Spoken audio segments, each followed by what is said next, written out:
All right, I am thrilled to welcome to the Sasuga podcast, Shu Matsuo Post. So Shu, please tell us who you are and what you do. Helen, thanks for having me. I'm glad to be here. My name is Shu, as you introduced me. I am a Japanese native and a business person living in Tokyo, but I've also spent a lot of time abroad, 8 years in the US and 5 years in Hong Kong. And I recently wrote a book and published it. It's called I Took Her Name, and I wrote about my experience of changing my name and my journey into vulnerability, authenticity, and feminism. Wow. Okay. So I was absolutely thrilled when I received an introduction from the fabulous Emiko Rasmussen, and she told me about you and about your book. And I have been reading your book. I got it straight away on Kindle, and I pre-ordered it on Kindle because it wasn't even out. Oh, wow. And I started reading it. I haven't quite finished. I'm about 70% of the way through, but I found it really eye-opening, and I'm very happy to be able to share with our listeners today a little bit about the book. But before we do that, I wanted to ask you about your word of the year. Yes. So I've been thinking about this. I listened to your recent episode, and I agree. I think having a word to set intention for the year is super important. And I want to pick bold. Yeah, bold is my word of the year. The reason being is I think being bold takes courage, and it also requires vulnerability to be bold. So that's one of the reasons. And the second reason, which is the one that I really like, because my wife and I just welcomed our first child a few months ago, and his name is Makoa, and it's actually a Hawaiian name, even though neither of us are from Hawaii, but we really liked it because it actually means bold in Hawaii. And we want him to live the boldest and most beautiful life. So that's the meaning behind it. And this is going to be his full year being on this earth. So I want to lead by example, showing him what bravery, what being bold means. And hopefully he'll see that from his father. I love that. So congratulations. Congratulations on the baby and on the book. And I immediately want to go back to what you just said about being bold requires being vulnerable. So what makes you say that? Well, being vulnerable, I know you've talked about this topic many times, and, we're both huge fans of Brené Brown. And as she talks about what vulnerability means, I think, for me, being vulnerability isn't weakness. It's actually a strength, because it's difficult to show who you truly are to yourself and to other people. So that's when doing something difficult, it takes courage. It's a brave act. So that's why vulnerability is courage and being bold. Yeah, and that risk of failure when you do something. Exactly. Right.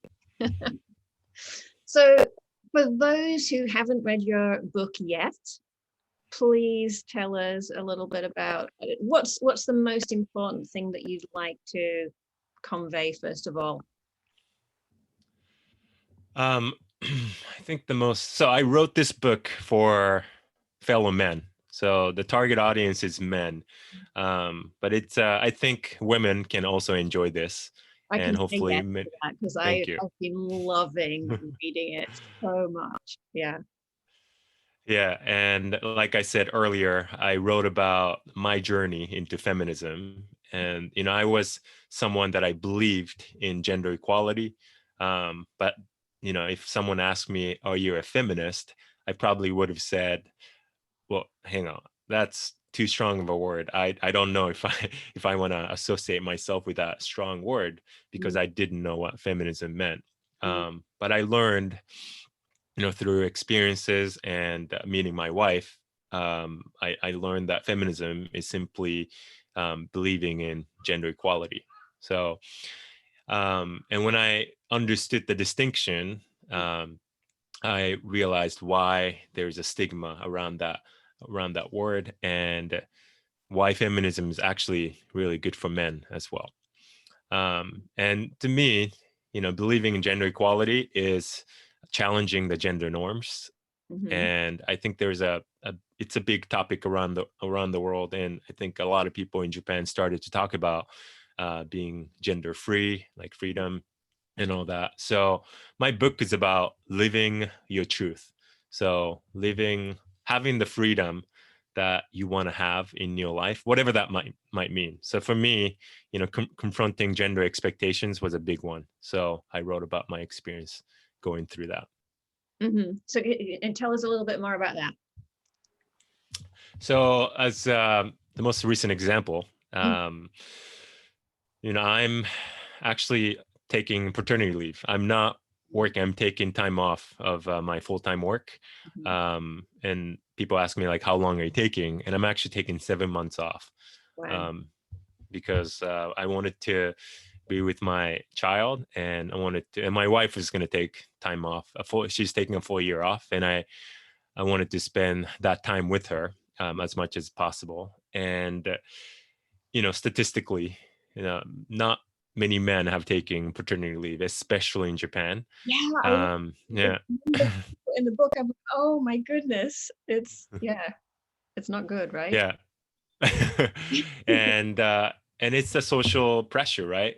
Yeah. I learned that over 80% of shinyu shain, so like a new male workers entering the workforce, probably like most of them are university, like college grads, recent college grads.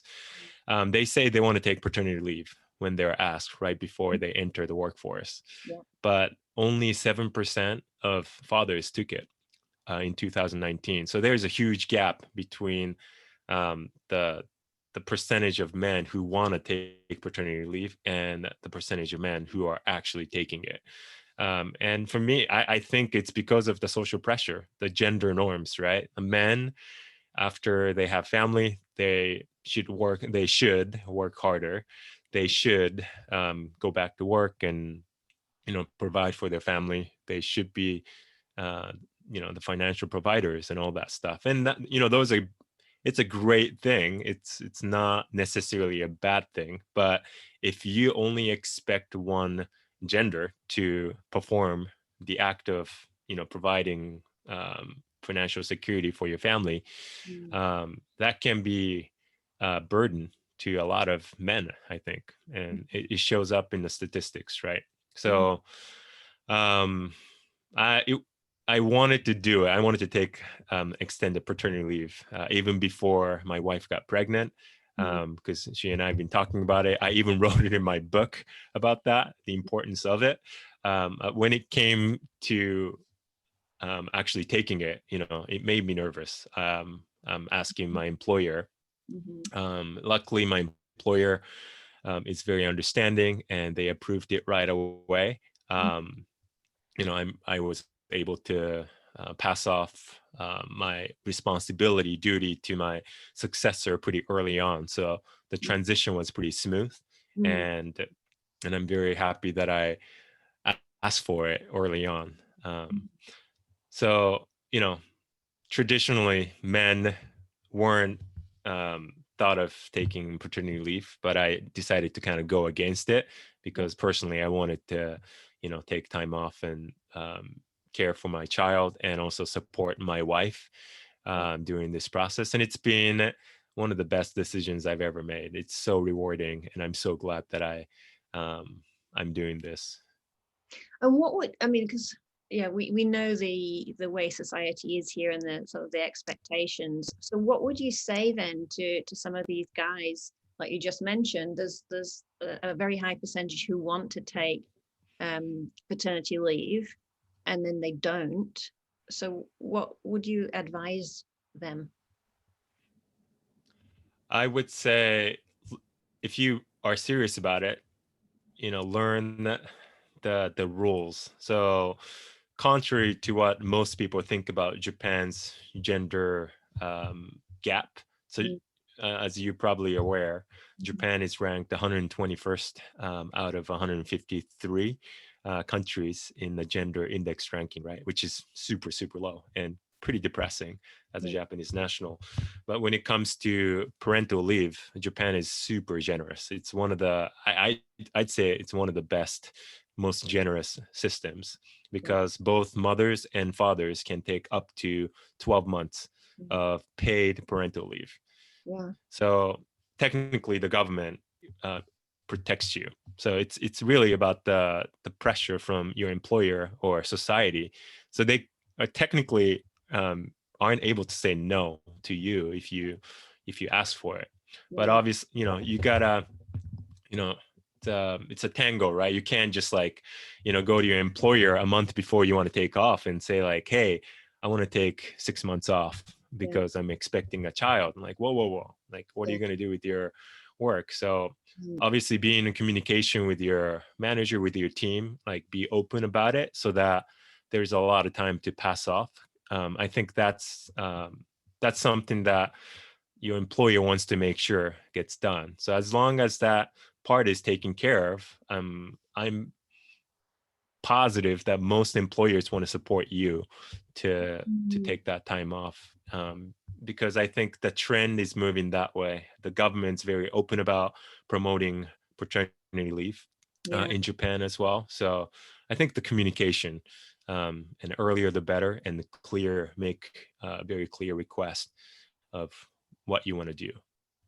Right. So yeah, the system is in place. It's the concerns about what will people think of me. Yeah. But as you say, with your, in your work situation, as long as you can communicate and let people know that the job's going to get taken care of, and you can come in with those sort of proposals for that, then it can be possible. Wow.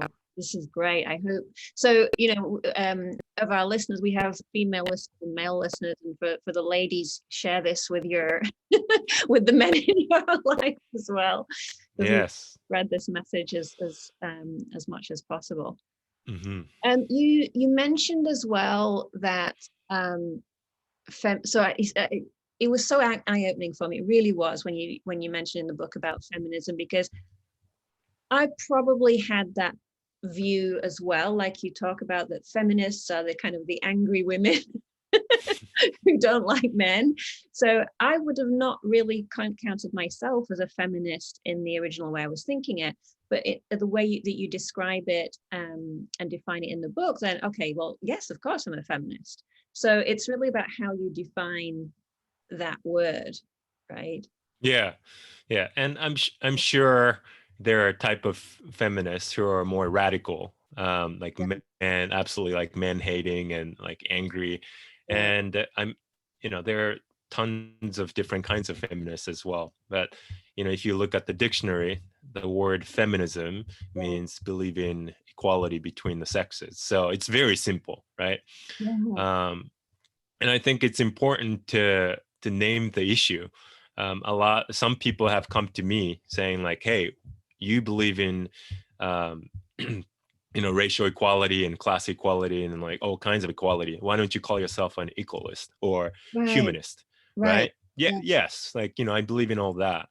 And it's important to name the issue, because the issue is that women have been oppressed for centuries, and you can't ignore that fact. Right. And same thing as racism, like you are anti-racist, like, yes, because you can't ignore the fact that racism still exists in this world. So that's why I chose to associate myself with that word, because I do believe in gender equality, and that's something that I want to focus on, promoting equality between amongst gender. Right. And for me, because I have a very strong linguistic background, and perhaps that fact that it's feminism, it sounds like, it's sort of putting women first in a sense. That's how it kind of comes across. Or and my overall thinking, my approach is about gender equality. So when you describe it as feminism is gender equality, okay, that makes sense. So this is what I loved so much about your book, and another reason why I want everyone to go out and read it. What you also mentioned earlier on was that feminism has benefits for men. Could you say a little bit more about that? Absolutely. So something I learned from my experience going through this name-changing process is that this world is, I didn't know how much this world was tilted in men's favor. Mm-hmm. So I didn't really believe in patriarchy, to be honest with you. But this world, all over the world, even the most gender equal world country, is patriarchal. The system is set up so that men benefit more than women. Mm-hmm. And when the system is set up, obviously it's more harmful. The consequences are more negative for women. But that's because we gendered many roles. So, women are supposed to, stay behind and take care of their children once they give birth, and so on. And men, on the other hand, they should just stay in work and they should be more successful in their career, and so on. And I'm talking very stereotypical, right? So when we gender many roles, I think that kind of takes away the, like freedom for people who want to live outside of that gender norms. And there are, I think a lot of people feel that way, and maybe at times or maybe all the time.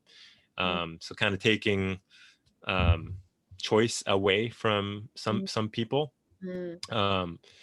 even though you always have a choice, but it's hard to make those choices, those systems set up that way.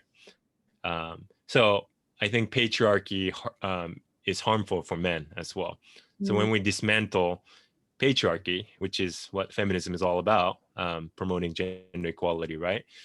People can do whatever they want, and other people will not care about what you do, regardless of your gender. So if a man wants to be father wants to be a stay-at-home parent, I think it's very difficult in today's society because not many men, there haven't been many role models as stay-at-home fathers, right? So people might see you as like, oh, this person might be weak or not be suitable for the workforce or whatever that might be. People might look down on you, but they shouldn't. It's up to that person's choice, and I think everyone should respect those decisions made by individuals and celebrate it. If women want to, after having children, they want to focus on career, I think that's a beautiful thing. It doesn't have to be aggressive, men-hating women to climb up the corporate ladder or be entrepreneurs and all that stuff. And I think those women should be celebrated as well. So I think, having those like too many gender roles limit the ability to live more freely for many, many people. So that's why feminism is very beneficial for men as well. Right. I love it. So it's really about choice. It's so that men can have more choice and women can have more choice rather than being put into those, as you say, those stereotypical roles and societal expectations. Yeah. So I did change my name, right? I took my wife's name, and I'm not saying that every man should take their wife's name. That's not what I'm trying to say. And I'm not saying every father should take paternity leave. I think it's awesome. They should, personally, but I'm not trying to force anybody to do that. It's just about, it's okay. Like if this is what you want to do it, because it's awesome. And if something is like, oh, if that's what you want, go for it. Don't worry about the gender roles or whatever that might be, because, at the end of the day, you have the power to choose the life that you want to live, and, you should go for it. And society should not care about that. So that's my main message. I love that. So in a moment, I want to just shift gears a little bit topic wise, just staying with this for now, because a lot of our listeners are women, what would you like to ask of them, or in what ways would you encourage them to spread this word about feminism? What can they do specifically to help the men as well? Yeah. And I think you said this in your TED Talk as well. Let them ask questions or speak up, right? And, I'm going to give credit to my wife. So when we first started dating, I quickly learned that she is a feminist and she believed in gender equality. But she didn't really force me to do certain things. What she did, so she's a teacher at an international school. So she's really good at educating people. And she did just that with me, with the topic of gender equality. So what she did with me was she asked questions about the certain things, certain behaviors that I had that I didn't know why I did. So for example, I read in like men's dating books that if you're dating, as a man, if you're dating a woman, you should walk closer to the traffic on the sidewalk so that if something happens, like you can protect your date per se, right? It's a very masculine thing to do. And I was like, okay, that makes sense. Like I'll do that. And I refused to walk on the other side for some time. I like always walked on, the side that's closer to the traffic. And she asked me like, hey, can I ask why you do this? I'm just curious because you make like extra effort to come this way all the time. And it looks stressful. I was like, oh, because I thought I was supposed to do this because I'm a man, I'm trying to protect you. Like, well, thank you, but you don't have to. I can protect myself. We can be more natural because sometimes it's more natural for you to walk this way when we come out of the restaurant, something like that. And until she asked me those questions, I never really questioned myself. I never really challenged myself. But if she was like, hey, don't do this, do this, like, I would have been like, whoa, that's kind of harsh. Like I'm trying to do something nice to you, but you like completely reject me. So I think that's the difference. She like asked me, kind of challenged my way of thinking so that I was able to get to where I wanted to get to, I guess. So it was very, at first it was challenging, but it made me think a lot about why I do the things that I did. Brilliant. I love that. Yeah, it's that the power of asking with curiosity as a way to encourage people to maybe change their behaviors. It's a wonderful thing. Yeah. So vulnerability is, we mentioned that's a topic we're both passionate about. And if you would be willing, I'd love you to share with us a story from your life. Pick any story that was a challenge, a difficult time for you, and you learned something from it. Yeah, man, many moments, professionally and personally. I share a professional one.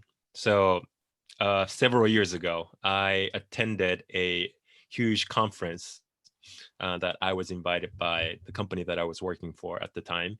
And I think there were about 900 to 1,000 people participating in this huge conference. And everyone was in the same room, this massive conference room. And I told myself, that was my first conference with that employer. And I told myself, I'm going to speak up. I'm going to show up as a leader today. So on day one, I was eager to kind of share about myself. So I had an opportunity to raise my hand, and I was actually picked by the facilitator. I was like, oop, they actually picked me. Okay, I'm going to have to speak up something. And I think I was talking something about gratitude, like what I was grateful for. Yeah. And I remember that fall, it was like a fall conference. In the summer, I injured myself. So I was, I couldn't really walk for like a few weeks. So I was still recovering from my injury. So I was, I think I said something like, I'm very grateful. I'm still grateful to have this body, or like a physique or something like that, instead of like the health condition. I said something about my appearance, and everyone laughed, right? Like, oh man, he's talking about his physique and like how he looks. And I was like so embarrassed. I'm grateful to have my physique. And I was like, oop, I made a fool of myself. And I was like, I just couldn't speak for like the rest of the conference that day. But when that day was over, day one was over, so many people came to me like, hey, that was awesome. Like you're the like the physique guy or whatever. So everyone remembered me for the rest of the conference. And that actually became like an icebreaker on its own when I try to speak to, people from different countries and all that. And it ended up, I ended up meeting so many people during that conference, and that really opened doors to for more opportunities later in that later on that career with that company. So it was pretty embarrassing for me at the time, but other people didn't necessarily saw it that way. They thought it was funny, but they remembered me. So I'm glad that it turned out that way, and I kind of captured the opportunities to meet more people through that experience. I love that. It's those things that you sometimes think, oh, nightmare, and then it actually turns out to be a really good thing. Now you said as well, capturing opportunities, which makes me think of just what we were talking about a little bit before we started the recording. And I was asking you about your of the phases of the Sasuga success cycle, and which one appeals to you the most. So if you think of care for you, create your plan, communicate your ideas, and complete your tasks. So what was it that jumps out for you, and why? Complete your task. So the final stage of it. I think, all those, the previous three are all important. And you should focus on those as well. But if you don't take action, if you have like amazing plans and visions, ideas and plans, but don't take actions, you're not going to get anything out of it. So for me, I'm someone that learned from taking action. That's why I failed many times, but that's how I learn quickly and most effectively. So I think it's important to take action, just really focusing on the quality of action. But also, like, if you're not sure about it, my suggestion is to do it and learn from it. Right. Yeah. Because one of the phrases I love is, there's no failure, only feedback. So and I love that. You only fail when you actually give up. So yeah, just keep going. Absolutely. All right. So I want to just now go into the quick questions. And we were talking, what we said before the recording as well, these are the vulnerability opportunity questions, because I haven't told Shu what these questions are going to be. And it's just like, quick answer. Let's see how it goes. All right. Are you ready? All right. Oh man, I'm nervous. There's no vulnerable. It's just whatever comes to mind. So first one, what is your favorite form of self-care? I mean, it's kind of a cliche about exercising, especially running alone. Marathons, the tall marathon runner. Yeah. Another one from the book for listeners. You really, I do recommend reading the book. Love it. So running. What makes you laugh the most? Seeing my son laugh. Oh yeah. Yeah. It's so joyful. Yeah. All the babies laugh. Wonderful. Favorite book, film, or song? Favorite book, film, or song? I'm gonna say last year I read this book called Untamed by Glennon Doyle. And it's an amazing book. It's very, like, what she writes about is very I don't want to say ordinary, but like kind of like what we experience in Mhm. everyday life. But how she writes those stories is extraordinary. So especially, I think she wrote it especially for women, to empower women. But I enjoyed it a lot. All right, I haven't read that one, so I might look out for that. Good one. Now, how familiar are you with Winnie the Pooh characters? Winnie the Pooh. Okay. I used to watch it, but if you have an answer for this, which Winnie the Pooh character is your favorite? Can I say Winnie the Pooh? Of course you can say. It's your answer. Do you have a reason why? I think Winnie the Pooh has this just like laid back attitude towards life, and I can be very intense, but I think naturally I'm a pretty laid back person. I'm very optimistic and oftentimes carefree. So yeah, I love that attitude. That's wonderful. And I'm guessing you may get more familiar with Winnie the Pooh characters as your son gets older. Yes. I need to rewatch. Compulsory reading and watching. Yeah. All right. So here's one. What advice would you give to yourself 20 years ago? I'm going to say, I'm going to say live your truth. Just trust your gut and live your truth. And seek advice from, people that you trust. But at the end of the day, you're the one that's going to define what success means to you and how you want to live your life. So live your truth. Yeah. And then what you say there again, it all comes back to choice. So I love that this is really a key word.